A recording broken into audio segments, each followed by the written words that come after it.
उत्तर प्रदेश सरकार को 69,000 टीचर भर्ती मामले में इलाहाबाद हाईकोर्ट से बड़ा झटका लगा है। हाईकोर्ट की लखनऊ बेंच ने सरकार को जून 2020 की सूची पर फिर से विचार करने के लिए कह दिया है। मामले की सुनवाई करते हुए इलाहाबाद उच्च न्यायालय की लखनऊ खंडपीठ ने कहा कि अधिकारियों ने सहायक शिक्षक भर्ती परीक्षा 2019 में शिक्षकों की नियुक्ति के लिए कोटा तय करने में कई अवैध काम किए। कोर्ट ने राज्य सरकार को अब निर्देश दिया है कि वो अंतिम सूची की समीक्षा अगले 3 महीने के भीतर सही ढंग से आरक्षण तय करके करे। इस मामले में अब विरोध प्रदर्शन भी उत्तर प्रदेश की राजधानी लखनऊ में शुरू हो गए और विपक्ष को भी मौका मिल गया है योगी सरकार को घेरने का। बोलते हिंदुस्तान पर मैं हूं आपके साथ मिर्जा शाकिर अली बेग। इलाहाबाद हाईकोर्ट की लखनऊ बेंच ने 5 जनवरी 2022 को जारी 69,000 शिक्षकों की चयन की सूची को रद्द कर दिया है।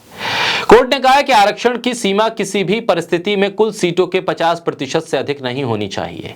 न्यायमूर्ति ओम प्रकाश शुक्ला की पीठ ने यह फैसला 117 रिट याचिकाओं की सुनवाई के दौरान दिया है। न्यायमूर्ति शुक्ला ने आदेश में कहा है कि जाहिर है कि आरक्षण श्रेणी के जो अभ्यर्थी ATRE 2019 में उपस्थित हुए थे उनके स्कोर और विवरण की कोई स्पष्टता नहीं थी।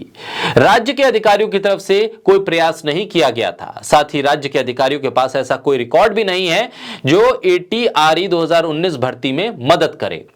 बेंच ने यह भी कहा है कि पहले से नियुक्त और वर्तमान में ATRE 2019 के तहत अलग अलग जिलों में सहायक शिक्षक के तौर पर काम कर रहे अभ्यर्थी अपने पदों पर काम करना जारी रखेंगे जब तक कि राज्य के अधिकारी चयन सूची को संशोधित नहीं करते।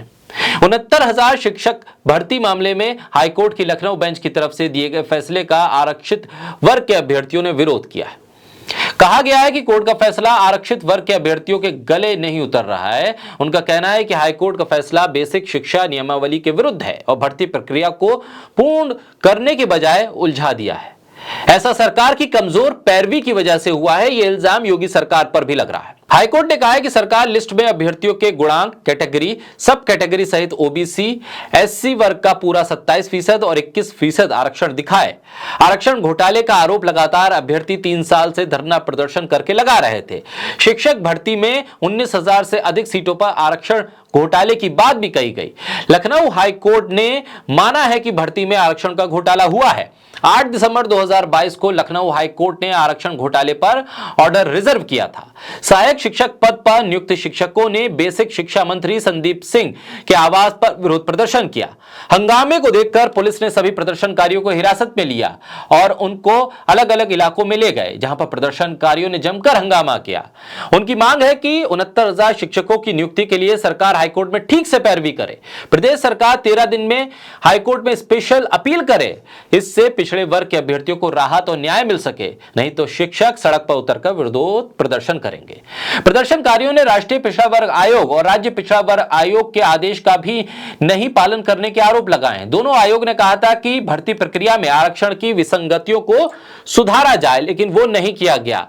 यह मामला पेचीदा होता जा रहा है क्योंकि अखिलेश यादव ने भी अब हाईकोर्ट के फैसले को लेकर योगी सरकार पर निशाना साधा है।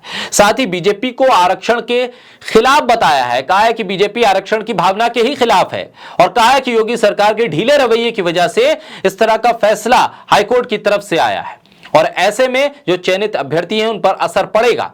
अब देखना होगा कि सरकार इसे ऊपरी अदालत में चुनौती देती है या नहीं और इसको लेकर जो आरक्षित वर्ग के अभ्यर्थी हैं उनकी चिंताएं हैं उसको किस तरह से दूर करती है, क्योंकि यह मुद्दा योगी सरकार के लिए एक बहुत मुश्किल भरा फैसला हो सकता है। 2024 से पहले जहां निकाय चुनाव में आरक्षण के मुद्दे पर योगी सरकार घिरी, उसके बाद जिस तरह से 69,000 शिक्षकों की भर्ती मामले में योगी सरकार घिर रही है, तो वहीं अब SC ST की जमीन को बिना जिला अधिकारी की परमिशन के बेचे जाने के मुद्दे पर भी योगी सरकार विपक्ष के निशाने पर है। इस तरह के मुद्दे पर अगर योगी सरकार लगातार विपक्ष के निशाने पर रहती है और ये मुद्दे चर्चा का विषय बनते हैं तो 2024 में सियासी नुकसान से इनकार नहीं किया जा सकता।